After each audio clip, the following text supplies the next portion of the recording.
কুমিল্লার মুরাদনগরের এক ধর্ষণ কাণ্ডে নিন্দার ঝড় বইছে। একজন নারীকে ধর্ষণই করা হয়নি, বিবস্ত্র অবস্থায় তাকে নির্যাতন করার ভিডিও ছড়িয়ে দেওয়া হয়েছে সামাজিক যোগাযোগ মাধ্যমে। বৃহস্পতিবার রাতে উপজেলার রামচন্দ্রপুর দক্ষিণ ইউনিয়নের বাহেরচর গ্রামে এই ঘটনা ঘটে। ওই নারী ধর্ষণের অভিযোগ এনে শুক্রবার মামলা দায়ের করেছেন। পুলিশ বলছে, ভিডিও ভাইরাল হওয়ার আগে ওই নারীকে ধর্ষণ ও বিবস্ত্র অবস্থায় নির্যাতনের বিষয়টি কেউ পুলিশকে জানায়নি।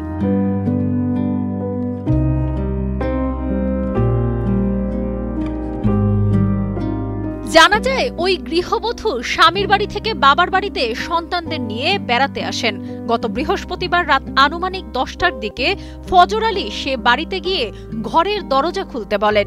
মেয়েটি দরজা খুলতে অস্বীকৃতি জানালে এক পর্যায়ে ওই ব্যক্তি দরজা ভেঙে ভেতরে ঢুকে তাকে ধর্ষণ করেন। ওই নারীর পাশের বাড়ির এক সদস্য বলেন, ধস্তাধস্তি হচ্ছে এমন খবর পেয়ে আমরা কয়েকজন সে বাড়িতে যাই এবং ভুক্তভোগীকে উদ্ধার করি। নাম প্রকাশ না করার শর্তে স্থানীয় এক ব্যক্তি বলেন, ঘটনাস্থল থেকে ফজর আলীকে স্থানীয় লোকজন আটক ও মারধর করে।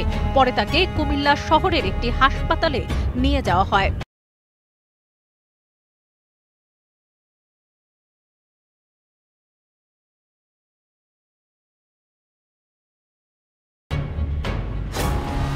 ওই নারীকে নির্যাতনের 51 সেকেন্ডের একটি ভিডিও শনিবার রাত থেকে সামাজিক যোগাযোগ মাধ্যমে ভাইরাল হলে এলাকায় চাঞ্চল্যের সৃষ্টি হয়। ভাইরাল হওয়া ভিডিওতে দেখা যায়, বিবস্ত্র ওই নারীকে কয়েকজন যুবক মারধর করছে।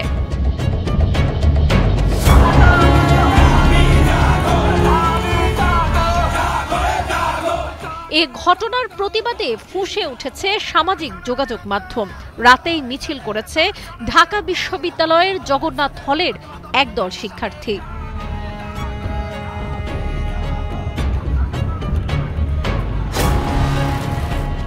এদিকে ধর্ষণের মামলার প্রধান আসামি ফজর আলীকে গ্রেপ্তার করেছে পুলিশ। কুমিল্লার পুলিশ সুপার নাজির আহমেদ খান কালের কণ্ঠকে তথ্যটি নিশ্চিত করেছেন।